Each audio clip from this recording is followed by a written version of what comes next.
നമ്മുടെ ഡേറ്റ്സൊക്കെ നന്നായി വിളഞ്ഞ് പാകമായിട്ടുണ്ട് കേട്ടോ. ഇനിയിപ്പോൾ ഇത് സൂക്ഷിക്കണം. കാരണം അത്രയ്ക്ക് ഞാനിത് ശ്രദ്ധിച്ചിട്ടുണ്ട്. ഈ മേലേക്ക് നോക്കുമ്പം ഒന്നും കണ്ടില്ലെങ്കിൽ ഞാൻ താഴേക്ക് നോക്കും വളമിട്ടിട്ടുണ്ടോയെന്ന്. വളമിട്ടിട്ടുണ്ടെങ്കിൽ ഞാൻ നോക്കും മേലേക്ക്. അങ്ങനെ ഞാൻ കണ്ണാണ് കരളാണെന്ന് വിചാരിച്ചിട്ട് നോക്കിയിട്ടുള്ള സംഭവമാണ് കേട്ടോ. അതിന് എങ്ങനെ പ്രതിഫലം കിട്ടാതിരിക്കും? അത്രയ്ക്ക് ഞാൻ കഷ്ടപ്പെട്ടിട്ടുണ്ട്. ഇതിനി സൂക്ഷിക്കാനുള്ള മാർഗ്ഗമാണ് കാണേണ്ടത്. പക്ഷെ നിങ്ങൾക്കിതൊന്നും ബാധകമല്ല കേട്ടോ. അയൽവാസിയുടെ ഒരു മുതലും ആഗ്രഹിക്കാൻ പാടില്ല, തൊട്ടു പോകരുത്.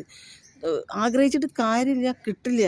അതിനൊരു പാട്ടനുണ്ട്, അയലത്തൊരു കഞ്ഞിയുണ്ട്, കഞ്ഞി കുടിക്കാൻ പോകരുതേ, കഞ്ഞി കുടിക്കാൻ പോയാലോ ഒറ്റത്തവണേ കിട്ടത്തുള്ളൂ.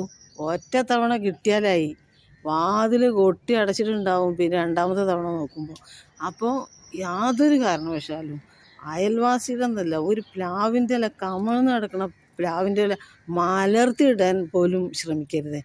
അവനാൻ അധ്വാനിച്ചതിൻ്റെ രുചി, അത് കഴിക്കുന്നതിൻ്റെ രുചി വേറെ ഒന്നുമില്ല മക്കളെ. അതിൻ്റെ ടേസ്റ്റ് അറിഞ്ഞോണ്ടല്ലോ വേറെ ഒരാളുടെ ഭാഗത്തേക്ക് സാധനത്തിന് നോക്കില്ല.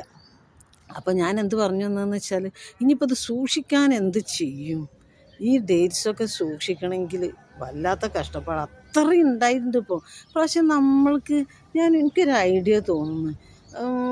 നമ്മുടെ ഗോഡൗൺ ഉണ്ടല്ലോ, ആ ഗോഡൗണിൽ സൂക്ഷിച്ചാലോ? അത് നമുക്ക് ഇത് കണ്ടോ, നല്ല ഗോഡൗണാണ്. പിന്നെ ആണെങ്കിൽ വല്യപ്പാൻ്റെ കാറും ഉണ്ട് ഇഷ്ടം പോലെ. നല്ല കാറല്ലേ, അതാണ് കച്ചവടമായിട്ടുമില്ല. അതിൽ സൂക്ഷിക്കാം ഇഷ്ടം പോലെ, ഒരു സ്റ്റോർ റൂം പോലെ. ഈ പ്രാവശ്യം ഉണ്ടല്ലോ അധ്വാനത്തിൻ്റെ ഫലം ഞാൻ കണ്ട്.